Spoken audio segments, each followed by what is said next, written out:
Студентите кои во летниот период работеле во Германија и поранешни работници во Ирак и Авганистан излегоа на протест пред УЈП. Револтирани што управата сега им бара да платат данок на она што го заработиле изминативе години, но и од нетранспарентниот однос на дел од службениците во управата, кои им давале нецелосни информации, велат дека се жртви на институционална неправда. Јас сум многу разочаран од односот на УЈП кон сите работници кои работат во странство, кон студентите, бидејќи навистина не е во РТВ да направиме проста математика. Некој студент работил 3 години таму, заработил да речеме по 6.000 евра годишно и тие пари ги потрошил за студирање, за кирија, си купил автомобил. И сега заработил вкупно 18.000 евра, 10% ќе треба да плати 1.800 евра. Тоа се многу пари, многу луѓе ги немаат и навистина е нефер, неправедно, апсурдно, без никаква најава однапред, без известување, туку само ајде отеднаш налог за претресување на сметките и 5 години уназад, кога не сме биле ниту воопшто информирани како е таа постапка. Од УЈП велат, законот е јасен и мора да се почитува. Сите граѓани кои работеле во странство мора да платат 10% од приходите ако данокот не им е платен во земјата каде што работеле. Бидејќи Германија има прогресивен данок, ако годишната заработка не надминува 12.000 евра, платениот данок државата им го враќа на лицата,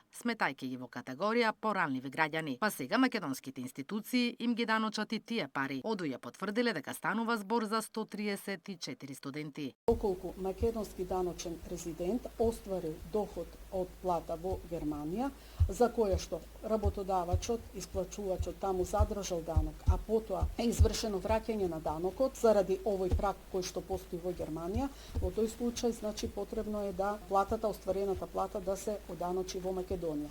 Доколку пак лицето остварило плата која што е на тој праг, тогаш се прифаќа платениот данок во странство. Секако дека лицето кое остварува таков доход има обврска како македонски даночен резидент овде да ја пријави. Поддршка на студентите им дадоа и лицата кои со години работеле во Авганистан и Ирак и дури годинава им стигнале решенијата дека треба да платат данок од 2020 година па навака. Поднеле и доказ дека данокот им е платен од фирмата која ги ангажирала, но велат дека УЈП тоа не им го признава. За мене има платено таа фирма 12.800 евра за 3 години данок.